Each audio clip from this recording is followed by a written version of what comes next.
Hello everyone, welcome back to our channel, welcome back to Bengali sports blog. Bengali sports ব্লগের নতুন একটা ভিডিওতে তোমাদের সবাইকে ওয়েলকাম। আজকে অনেকদিন বাদে আমি আর অনক স্ট্রিমইয়ার্ডে রেকর্ড করছি তোমাদের জন্য একটা ইন্টারেস্টিং ভিডিও।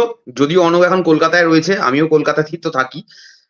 অনক, ওয়েলকাম তোমাকে এবং তোমাদের সকলকে ওয়েলকাম যারা যারা দেখছো এই মুহূর্তে ভিডিওটা। আমরা আপকামিং ইস্ট বেঙ্গলে যে ম্যাচেস গুলো রয়েছে সেগুলো নিয়ে একটু ডিসকাস করার চেষ্টা করবো, বিকজ খুব টাফ টাফ কিছু ম্যাচেস রয়েছে এবং অনেক চ্যালেঞ্জ রয়েছে ইস্ট বেঙ্গলের সামনে ডেফিনেটলি। এবং যারা চ্যানেলে নতুন, do subscribe Bengali sports blog. এবং এই ভিডিওটা যারা দেখছো একদম প্রথমেই একটা করে লাইক করে দিও, উপরে লাইক বাটন রয়েছে, লাইক করে ভিডিওটা দেখতে থেকো। এবং এখন অব্দি যারা যারা ইনস্টাগ্রাম এবং ফেসবুকে বেঙ্গলি স্পোর্টস ব্লগকে ফলো করনি তারা তারা বেঙ্গলি স্পোর্টস ব্লগকে ফলো করে নিও ইনস্টাগ্রাম এবং ফেসবুকে।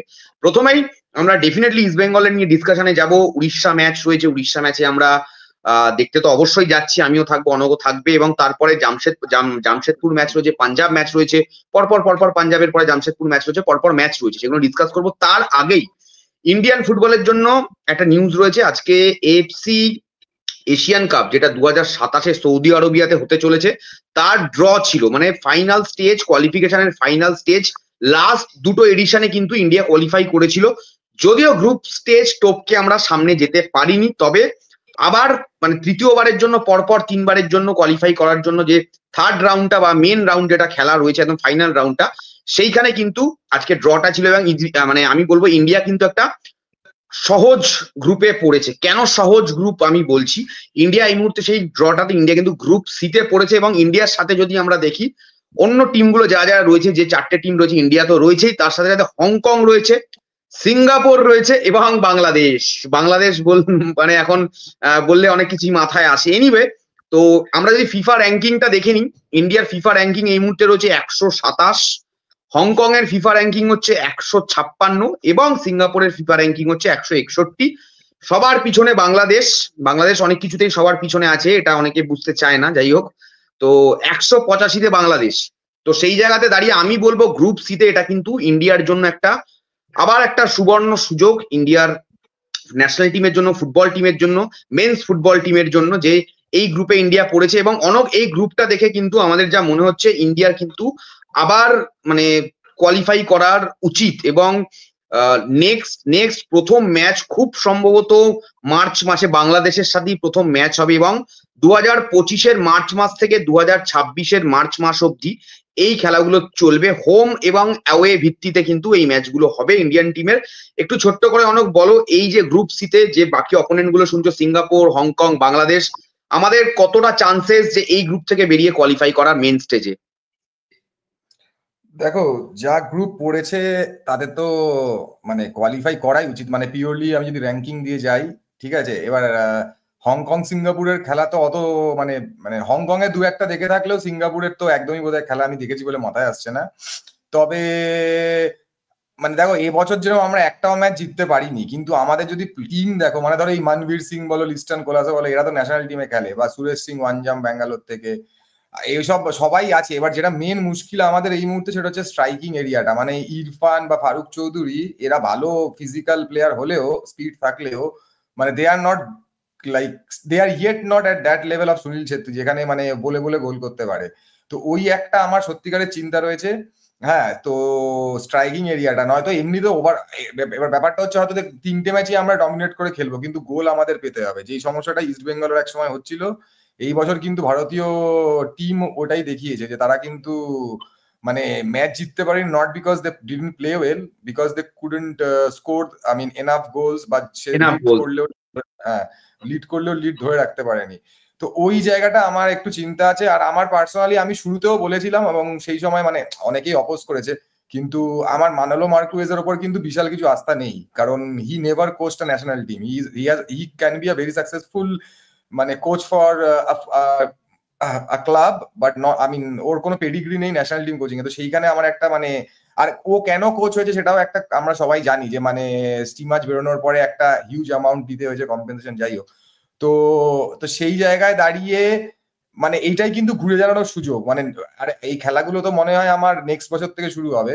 তো সেখানে কিন্তু নতুন বছরে যদি নতুন শুরু করতে পারে, আমাকে যদি ভুল প্রুফ করতে পারে, then I will be the happiest person. কিন্তু একদম অন পেপার, একদম, and but on paper, I mean we should be the first team, or we should be the group leader. আর সেরকম আমরা গ্রুপ লিডার হয়ে আমাদের নেক্সট রাউন্ডে যাওয়া উচিত। এটা ফর শিওর। একদম একদম একদম যেটা অনক বললো, এবং আমাদের নেক্সট ইয়ারে খেলা সেগুলো নিয়ে পরবর্তীতে আমরা ডিসকাশন করব। এবং পরবর্তীতে থাম্বনেলে যেটা তোমরা দেখতে পাচ্ছ, আমরা তো অবশ্যই ইন্ডিয়ান ফুটবল নিয়ে আলোচনা না করে আমরা এগোতে পারি না। এবার আমরা moving back to club football এবং ইস্ট বেঙ্গলকে নিয়ে আজকের এই মেন ভিডিওটা কিন্তু ইস্ট বেঙ্গলকে নিয়ে। প্রথম কথা হচ্ছে আজকে অস্কার ব্রুজনের একটা মানে কথা আমার খুব ভালো লেগেছে, এবং সেটা নিয়েই আমরা শুরু করবো। এবং আমাদের যে নেক্সট অপোনেন্ট গুলো রয়েছে তাদেরকে নিয়ে অল্প অল্প একটু ডিসকাশন আমরা করে নেবো আজকে এই ভিডিওতে, এবং আমরা মানে বোঝার চেষ্টা করবো যে নেক্সট ম্যাচগুলো কতটা কঠিন। অস্কারের একটা কোটেশন তোমরা নিশ্চয়ই অনেকে দেখেছো, তাও একবার আমি পড়ে দিচ্ছি।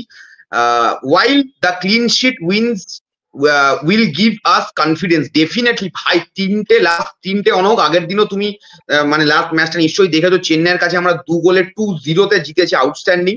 অস্কার বলছে we need to keep our feet on the ground and focus on the three, মানে এই পরপর যে তিনটে match home match for us, সেই তিনটে ম্যাচে ফোকাস করার কথা অস্কার বলছে। এবং our fans have been very patient. ভাই তার একটা এক্সাম্পল আমি, অনক এবং অনেকেই, যে আমরা কতটা পেশেন্টলি ওয়েট করে থাকি টিমের সাকসেসের জন্য, সেটা কোচ বুঝতে পেরেছেন, থ্যাঙ্কস টু হিম।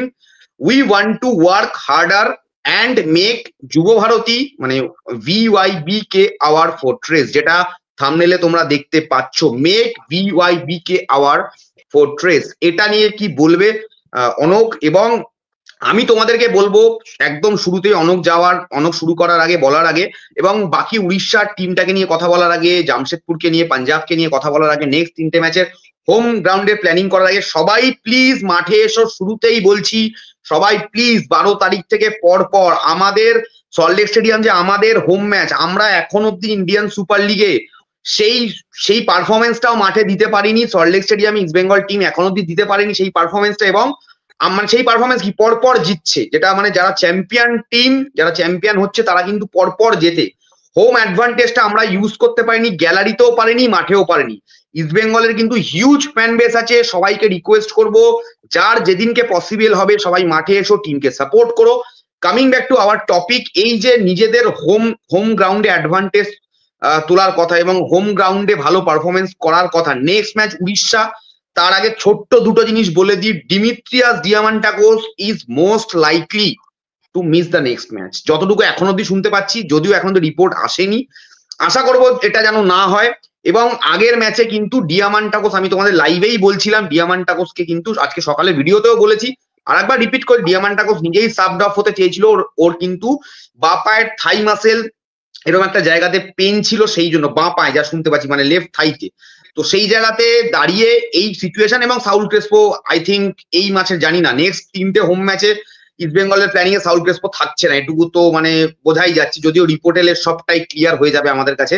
এবং রয় কৃষ্ণা নেই উল্টো দিকে, বাট তুমি যদি লক্ষ্য করো যে কোচটা রয়েছে সার্জিও লোবেরো, আমার একজন পছন্দের কোচ। এই জ্যাকেটটা পরেই সার্জিও লোবেরাকে খুব মানে সুন্দর সুন্দর কথা বলেছিলাম প্রায় 1 বছর আগে। তো অনক, কতটা কঠিন চ্যালেঞ্জ? আমার মনে হয় this will be the toughest. আমি কোনো ম্যাচকে কোনো টিমকেই ছোট করছি না, কারেন্ট ফর্ম যদি দেখো একটু হলেও কিন্তু জামশেদপুর চাপে আছে, পাঞ্জাব ভালো ফর্মে আছে, অবশ্যই পাঞ্জাব ভালো ফর্মে রয়েছে। এই উড়িষ্যার ম্যাচটা কিন্তু নেক্সট ম্যাচে যদি আমরা ডিমিকে না পাই, এখনো টাইম রয়েছে, মাঝখানে 2-3 দিন সময় রয়েছে, যদি আমরা ডিমিকে না পাই কতটা কঠিন হতে চলেছে। হেক্টর আশা করছি রিকভার করে যাবে হেক্টর ইনজুরি থেকে, এবং সেই জায়গাতে তোমার কি মনে হচ্ছে আপকামিং এই যে তিনটে চ্যালেঞ্জ, 9 পয়েন্ট, ভাই যদি আমরা 9 পয়েন্ট তুলতে পারি, যেটা নিয়ে কিন্তু আমরা বারবার আলোচনা করেছি, এই 9টা পয়েন্ট, এই যে ইপস অ্যান্ড বার্ডস গুলো বললাম, ডিওগো মরিসিও কিন্তু আফটার 60 মিনিট 65 মিনিটের পরে কিন্তু হাঁপিয়ে যায়। আমি যদি উড়িষ্যার কথা বলি, যে ওদের মেন স্ট্রাইকার, ব্যাকআপ স্ট্রাইকার রয় কৃষ্ণা কোনোদিনও স্টার্ট করে, কোনোদিনও দিয়েগো স্টার্ট করে, সেই ক্ষেত্রে রয় কৃষ্ণা নেই, কতটা চাপে থাকবে, এই জায়গা থেকে ডিসঅ্যাডভান্টেজ বা কতটা হতে পারে উড়িষ্যার, তোমার কি মনে হচ্ছে? বা ইস্ট বেঙ্গল কিভাবে কি করতে পারে? আগের দিন ডিকসন ফর্মে ফিরেছে, আমরা কিন্তু এই মুহূর্তে কনফিডেন্সের জায়গাতে এই সিজনে কিন্তু বেস্ট শেপে রয়েছে, তো সেই জায়গাতে দাঁড়িয়ে তোমার কি মনে হচ্ছে? দেখো, আমি একদম ডিমি না থাকলে এই উড়িষ্যা পাঞ্জাব ম্যাচে জেতাটা একটু কঠিন হবেই, কারণ মানে ওই ওপরের দিকে ফার্স্ট হাফে ডিমি যে খেলাটা খেলেছিল আগের দিন, ঠিক আছে, আমার কিন্তু খুব ভাল লেগেছে। ঠিক আছে, এবার ক্লেটার নেমেও সেটা খেলেছে, কিন্তু ওই যে ক্লেটনের যেটা একটু হলেও শার্পনেসটা কমে গেছে না, মানে মানে ফিরে আসলেও কিন্তু ওই ওই লেভেলে এখনো পৌঁছায়নি, এবং সেটা পৌঁছাতে আরো 2-3টা হয়তো। দেখো আমি একটু না, ক্রেটানের শার্পনেসটা অনেকটাই কমে গেছে, হ্যাঁ বলো, অনেকটাই। অনেকটাই কমে গেছে, এবং সেটা বলছি একটু একটু যদি ফিরেও থাকে লাস্ট ম্যাচে, মানে ওই লেভেলে, মানে যেটা আগের সিজনে ছিল সেই লেভেলে ফিরবে কিনা জানি না। যদি ফেরেও তাহলে 3-4টে ম্যাচ তো লাগবেই। আমি একটুখানি হয়তো মাইল্ডলি বলছি ব্যাপারটা। হ্যাঁ, এবার আর একটা জিনিস হচ্ছে গিয়ে সাউল ক্রেসপো থাকছে না, ঠিক আছে, নেক্সট ম্যাচে অ্যাটলিস্ট।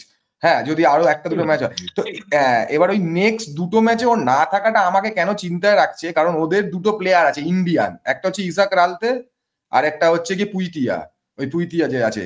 এরা কিন্তু মিডফিল্ডে মানে পুরো ডবল ইঞ্জিন, মানে দৌড়ে দৌড়ে দৌড়েই যাবে সারা ম্যাচ। তো সেইখানে সাউল ক্রেসপো থাকলে মানে লোকের হয়তো দেখে বুঝতে পারে না, কিন্তু ও যেভাবে গেমটা কন্ট্রোল করে মিডফিল্ডে, সেইটা কিন্তু আমরা মিস করব। আমার কিন্তু ডিয়ামান্টাকসের থেকেও সাউল ক্রেসপোর মিসটা বেশি ভাবাচ্ছে, কারণ উড়িষ্যা পাঞ্জাব এদের এগেনস্ট, স্পেশালি উড়িষ্যার এগেনস্টে জিততে গেলে কিন্তু মিডফিল্ডটাকে আমাদের হাতে রাখতে হবে। এবার দেখো, হ্যাভিং সেইড অল দিস, মানে অস্কার আমি ওকে বার তো খাওয়াবো না, কিন্তু এইটুকু বলবো যে ও যে কাজ, যে যে একটা মানে যা যা ডিসিশন নেয়, যা স্ট্র্যাটেজি বানায়, যা ট্যাকটিক্স বানায়, প্রতিটার পেছনে কিন্তু একটা র্যাশনালিটি থাকে। It might work, it might not work, so far it has been working in our favour. হতে পারে যে একটা ম্যাচে আমাদের ফেভারে গেল না, কিন্তু ও যে মানে প্ল্যান অফ অ্যাকশন তো একটা বানাবে, সেই প্ল্যান অফ অ্যাকশনের উপর আমার ভরসাও আছে। কিন্তু ইন্ডিভিজুয়াল ব্রিলিয়ান্সে ম্যাচ বার করার মানে চান্সটা না একটু হলেও কমে যাবে যদি ডিমি না থাকে। কারণ মাদি দালাল কিন্তু পুরো অফ কালার, মাদি দালাল কিন্তু পুরো অফ কালার লেগেছে আমার। আর সবচেয়ে বড় কথা, আর দ্বিতীয় কথা হচ্ছে কি, ও মানে সেট পিস গুলো একদমই নিতে পারছে না, সে কর্নার হোক আর ফ্রি কিকই ওয়েস্ট হোক। করছে, ওয়েস্ট হ্যাঁ করছে। মানে, হ্যাঁ ওয়েস্ট করছে, মানে আমার মনে হচ্ছে ওর পায়ে জোর নেই, ও ফার্স্ট পোস্টের বাইরে সেকেন্ড পোস্টে বল রাখতেই পারছে না। মানে কিছু তো একটা প্রবলেম হচ্ছে, জানি না মানে। কারণ আমি নিজে তো শুরুতে যদি মনে থাকে, যখন মানে ট্রান্সফারের টাইমে মাদি দালালকে আমি ডিয়ামান্টার ওপরে রেট করেছিলাম, কিন্তু আমি খুবই মানে আশাহত আপাতত, এই মুহূর্ত অব্দি আমি খুবই আশাহত ওর পারফরমেন্স দেখে। তো ওইটাই আমার একটু চিন্তা রাখছে। এবং দেখো ডিফেন্স, একটা জিনিস আমি অনক এখান থেকে যে মিডফিল্ড কথা বলে আমি একটু অ্যাড করি নেক্সট যাওয়ার এগিয়ে যাওয়ার আগে, সেটা হচ্ছে যে তুমি ইস্ট বেঙ্গলের সাউল ক্রেসপো না থাকাটা যেটা বললে যে মিডফিল্ডে, এবং মানে অপর দিকে তুমি যদি দেখো নেক্সট অপনে উড়িষ্যার দুজন মানে সেরা মিডফিল্ডার, ইন্ডিয়ান সুপার লিগের দুজন সেরা midfielder, Ahmed Jahouh, Hugo Boumous. Hugo Boumous, Ahmed Jahouh রয়েছে, কতটা ডিফিকাল্ট হতে চলেছে এই হুগো বুমস আহমেদ জাহুকে, যেহেতু সাউল ক্রেসপোর মতো একজন প্লেয়ার, যত সাউল টপ ফর্মে না থাকলেও সাউল একটা ফ্যাক্টর, এটা তো স্লো হলেও সাউল একটা ফ্যাক্টর, ঠিক আছে, সেটা আমরা আগের দিনও দেখেছি। পুরো ম্যাচে সাউল হয়তো দুর্দান্ত কিছু না করলেও ঠিক জায়গায় রান করে অ্যাসিস্টটা করে কিন্তু সাউল বেরিয়ে গেছে। তো সেই জায়গাতে আহমেদ জাহু, হুগো বুমসের মতো দুজন কোয়ালিটি একদম টপ কোয়ালিটি, মানে টপ আমাদের মানে দেশের যে সমস্ত বিদেশিরা খেলে তাদের মধ্যে ওয়ান অফ দ্য বেস্ট। এই কতটা কঠিন চ্যালেঞ্জ 12 তারিখে মুখের সামনে, মানে আমাদের মুখের সামনে রয়েছে আর কি, সেটা তোমার কি মনে হয়? দেখো মানে হুগো বুমোকে আটকানো সম্ভব। আমি মানে যে কারণে মোহনবাগান বা ওই হাবাস ওকে ছেড়ে দিয়েছিল, যে হুগো বুমো, কিন্তু হুগো বুমো আর মাদি দালালের মধ্যে ডিফারেন্স হচ্ছে হুগো বুমো একটু ফিজিক্যাল এবিলিটি মানে অনেকটাই বেশি, কিন্তু ওদের খেলার ধরনটা মানে খেলার ধরনটা আলাদা হলেও মানে হুগো বুমো কিন্তু এরকম নয় যে কনসিস্টেন্টলি দারুণ খেলবে। এটা আমি হুগো বুমোকে যে কবে লাস্ট দেখেছি আমার মনে পড়ে না, মানে মাঝে মধ্যে হয়তো ফ্ল্যাশেস অফ ব্রিলিয়ান্স দেখায় বা একটা ম্যাচে আউটস্ট্যান্ডিং খেলে। তো হুগো বুমো ইজ আমার কাছে honestly speaking is not the biggest headache. আমার কাছে সবচেয়ে বড় মাথা ব্যথা হচ্ছে গিয়ে জাহু।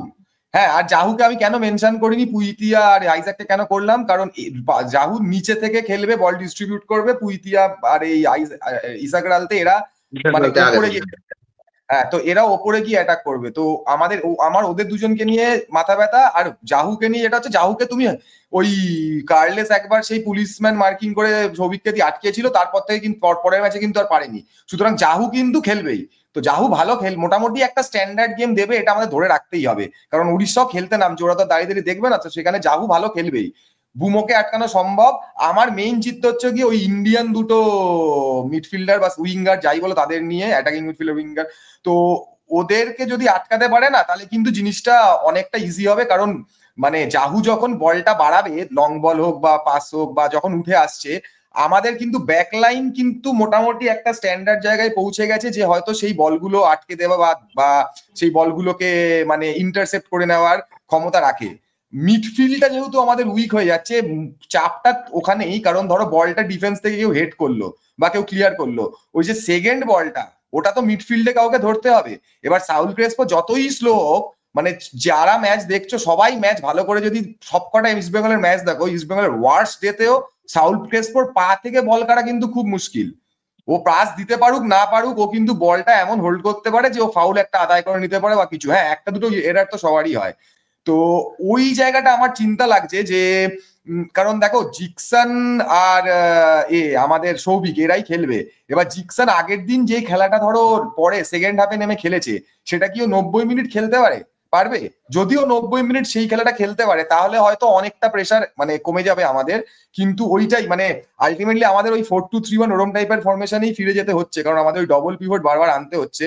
এবং সেখানে মানে আমার কিন্তু ভরসা আলটিমেটলি ব্রুজ, কারণ ও মানে কি বলবো মানে টু সাম এক্সটেন্ট মানে একটু ভাঙাচোরা মানে মানে মানে যদি একটু প্লেয়ারের উইকনেস থাকে বা কিছু থাকে বা একটা প্লেয়ারের যদি একটু ইনজুরি থাকে, ও কিন্তু ওই ভাঙাচোরা সিচুয়েশনটাকেও ভালো মতো ম্যানেজ করতে পারে।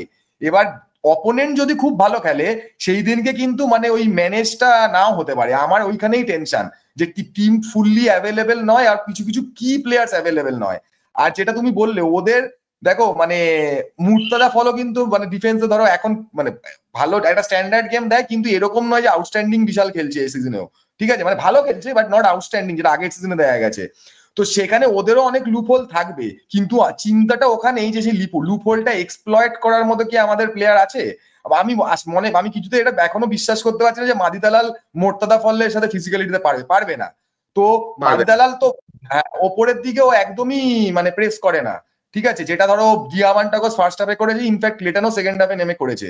ঠিক আছে, আর মহেশ আর ক্লেটনের কম্বিনেশনটা ফিরে আসছে, ওটা একটা পজিটিভ। নন্দকুমারকে যদি ঠিক করে মানে একটু বুঝিয়ে সুঝিয়ে ঠিক করে খেলাতে পারে, that can work in favour of us. তো আমাদের উইংই ভরসা।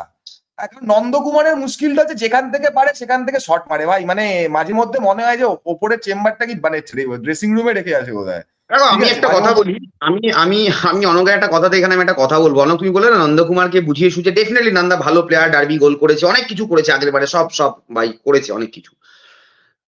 কালকে যখন লিস্টান কোলাসুর একটা গোল দেখলাম, ওই যে চ্যানেল থেকে নান্দা আগের দিন একটা শট মারার চেষ্টা করেছিল, ব্লক হয়েছে বা কন্টিনিউ, আমি না লিস্টান বাদিক থেকে ঢুকছিল, নান্দাও বাদিক থেকে ঢুকছিল আগের দিন, মানে নান্দা যখন নাবে সেকেন্ড হাফে। লিস্টান দুর্দান্ত গোল করে যাচ্ছে, মানবীর দুর্দান্ত গোল করে যাচ্ছে, মানবীর তো করেই। এবং সেই জায়গাতে আমি লিস্টান আর নান্দা না ডিফারেন্সটা আমার চোখের সামনে ভেসে উঠছে। মানে পরপর দুটো ম্যাচ দুদিন ওয়াচ অ্যালং করছি, আমি নান্দাকে ছোট করছি না, লিস্টানকেও বড় করছি না, আমি পারফরমেন্স ওই অ্যাট দ্যাট মানে ওই দিনের পারফরমেন্সের কথা বলছি, শনিবার আর রবিবার যে দুটো দিন গেছে। আজকে সোমবার এসে আমি সেটাই বলছি যে ভাই নন্দা কুমার শেখার ভালো, মানে কতটা ভালো, কতটা মানে ম্যাচ উইনিং গোল কবে নন্দার থেকে আমরা পেয়েছি মনে পড়ছে না কিন্তু অনক আমাদের। তো সেই দিকে আমাদের সকলের কিন্তু মনে থাকবে, মানে মাথায় থাকবে যে এই এই জায়গাগুলো যেটা বললো যে মোর্তাদা ফল, হ্যাঁ অবশ্যই রেটিং এর দিক থেকে এখন ওপরের দিকেই আছে মানে উড়িষ্যার প্লেয়ারদের মধ্যে, তবে সেই টপ ফর্ম তো নেই। তো তাদের সেই যদি কোনো লুপহোল থাকে সেগুলো কি ডিয়ামান্টাগস না থাকলে, মাদিতালালের যা ফর্ম, মাদিতালা তো প্রেস করতেই চাইছে না, ও যে অ্যাটাকিং মিডফিল্ডার খেলে মাঝে মাঝে মনে হয় না, বা ও সেকেন্ড স্ট্রাইকারও যে খেলতে পারে সেটাও মনে হয় না। আর ফিজিক্যাল এবিলিটি নিয়ে যাই হোক, মাদিতালার কিছু কিছু ছোট ছোট স্পার্ক দেখা যায় যেগুলো খুবই ছোট, আরো আরো বড় ভাবে মাদিতালালকে আমরা দেখতে চাই ইস্ট বেঙ্গলে। Anyway, moving toward another team, আমরা মোটামুটি উড়িষ্যা নিয়ে আলোচনা করে ফেললাম। সেই টিমটা নিয়ে একটু বলো, সেই টিমটা মানে সবচেয়ে বড় সারপ্রাইজ প্যাকেজ, কারণ শুরুতে জামশেদপুর, নর্থ ইস্ট, পাঞ্জাব তিনজন চমক দিয়েছিল, সেই চমক কিন্তু ভেঙে গেছে এই মুহূর্তে অনেক। সেই চমক থেকে কিন্তু নর্থ ইস্টও সরে গেছে। কালকে ভাই নর্থ ইস্টকে, ইস্ট বেঙ্গল ম্যাচে নর্থ ইস্ট চেষ্টা করেছিল ফাইট করে, কালকে মোহনবাগানের এগেনস্টে নর্থ ইস্ট ফুটবলটা খেলতে পারেনি ঠিকভাবে, একদমই পারেনি। ঠিক আছে, তো নর্থ ইস্ট জামশেদপুর এখন অনেকটাই পিছিয়ে যাচ্ছে। একটাই টিম আমি বলবো যারা চমক নয়, যারা পারফরমেন্স করছে, সেই টিমটা কিন্তু হচ্ছে পাঞ্জাব। সেই টিমটার মানে আগের বারও লিডার ছিল আমি বলবো লুকা মাচেন, এবারও আমি বলবো লিডার হচ্ছে লুকা মাচেন। তার সাথে সাথে মানে বলে না, আমি যদি ইস্ট বেঙ্গলের দিক থেকে বলি যে গোদের ওপরে বিস্ফোরা, সেটা হচ্ছে পুলগা ভিদাল। ঠিক আছে, মানে এইসব আমাদেরকে সামলাতে হবে। কিভাবে দেখছো কতটা কঠিন হতে পারে এই ম্যাচটা ইস্ট বেঙ্গলের ক্ষেত্রে পাঞ্জাবের? আগের বারে পাঞ্জাবের কাছে গিয়ে পাঞ্জাবের ঘরে গিয়ে আমরা হেরে এসেছি এবং আমাদের নিজেদের হোম ম্যাচে 0-0 ড্র করেছি। পাঞ্জাব এই যে তিনটে ম্যাচ, এই যে আমাদের যে হোম তিনটে ম্যাচ পরপর, সেই হোম 3টে ম্যাচে যেখানে সব আশা ভরসা আমাদের, কারণ এটাই তো আমাদের আগামীর পথ চলার রাস্তাটা তৈরি করে দেবে। তো পাঞ্জাব টিমটাকে তুমি কিভাবে দেখছো, কতটা লড়াই হবে ইস্ট বেঙ্গলের সাথে? আমার পার্সোনালি মনে হয় Punjab will be a tougher opponent than Odisha. মানে উড়িষ্যা ম্যাচ আমরা জিতলেও পাঞ্জাব ম্যাচ যদি আমি ড্র করি, মানে যদি ধরলাম যে ডিয়ামান্টাকোস নেই, সাউল ক্রেসপো নেই, এই সিনারিওতে বলছি, হ্যাঁ যদি ড্র করি তাহলেই আমি খুশি হব, একদম অনেস্ট ওপিনিয়ন। আর যদি ডিয়ামান্টাকোস, ক্রেসপো এরকম প্লেয়ার ফিরে আসে তাহলে তো অফকোর্স চাইবো আমরা ক্রেসপোকে পাঞ্জাব ম্যাচেও ধরো না, ক্রেসপোকে ডিয়ামান্টাকোসকে আমরা ধরতে পারি, তাই যদিও এখন কোনো কিছু ক্লিয়ার নয় তাও। হ্যাঁ বলো। হ্যাঁ তো ওটাতেই, কারণ পাঞ্জাব কিন্তু মানে দেখো নর্থ ইস্ট হচ্ছে গিয়ে মানে যেদিনকে টিম গেম খেলতে পারবে সেদিনকে ওরা ভালো খেলবে, জামশেদপুরও টু সাম এক্সটেন্ট তাই, ঠিক আছে। কিন্তু পাঞ্জাব কিন্তু মানে একটা অদ্ভুত সিস্টেম, মানে সেখানে তুমি ওরা বেছে বেছে মানে চুন চুনকে বলে না প্লেয়ার নেয়, আর তারা সেরকম ফিটও করে যায়। তো there is something going right, or maybe there are lots of thing going right for Punjab, মানে বিহাইন্ড দ্য সিনস, যার জন্য হয়তো ওরা এই সাকসেসটা পাচ্ছে। তো I think Punjab will be a tougher opponent than Odisha. আর যদি হোল স্পেকট্রামটা দেখি, দেখো জামশেদপুর হায়দ্রাবাদ লাস্ট দুটো ম্যাচ, হায়দ্রাবাদ যেখানে অ্যাওয়ে ম্যাচ, তো এই অ্যাওয়ে হায়দ্রাবাদ আর জামশেদপুর হোম, এই দুটো ম্যাচ তো ইস্ট বেঙ্গলের জেতাই উচিত, যে টিমই খেলাক, ইস্ট বেঙ্গলের যে প্লেয়ার থাকুক না থাকুক, ওই দুটো ম্যাচ জেতাই উচিত। কিন্তু এই উড়িষ্যা আর পাঞ্জাব থেকে যদি 4 পয়েন্ট আনতে পারে, I will be very happy. 6 point হলে তো মানে একদম মানে আলাদাই, ছেড়ে দাও তাহলে তো মানে মানে আলাদাই আলাদাই খুশি পাবো।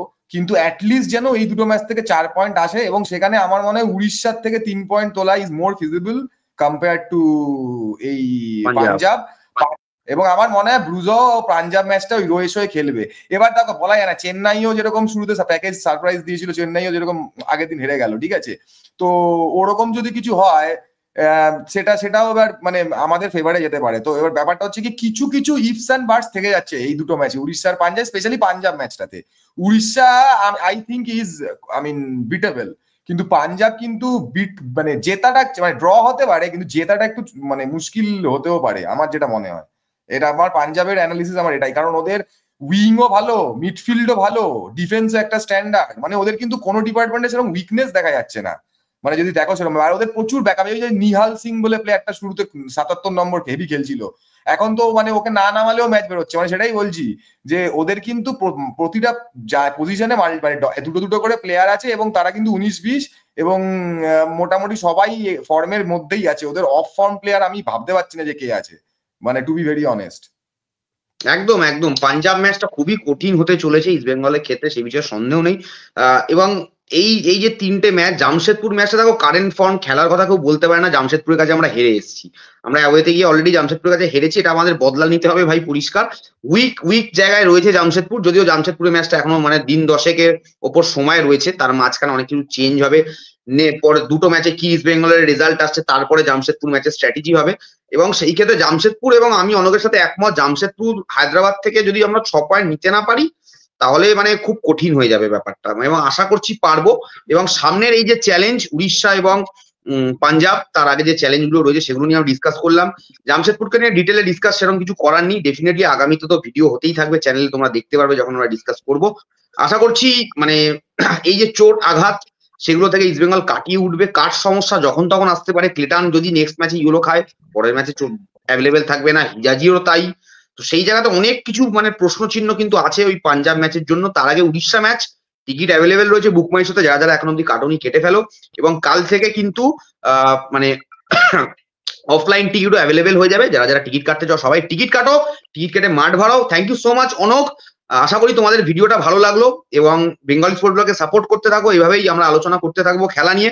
এবং মোহনবাগানেরও পরপর ম্যাচ রয়েছে, 12 তারিখ ইস্ট বেঙ্গলের ম্যাচ, তারপরে 14 তারিখ আবার মোহনবাগানের ম্যাচ রয়েছে। তো খেলা নিয়ে আলোচনা যেমন বেঙ্গলি স্পোর্ট ব্লগে হয় সবসময় হয়। থ্যাংক ইউ সো মাচ সবাইকে, জয় ইস্ট বেঙ্গল। এখনের মতো ভিডিওটা এখানেই শেষ করলাম, দেখা হবে খুব তাড়াতাড়ি নতুন একটা ভিডিওতে। সবাইকে টাটা, গুড নাইট।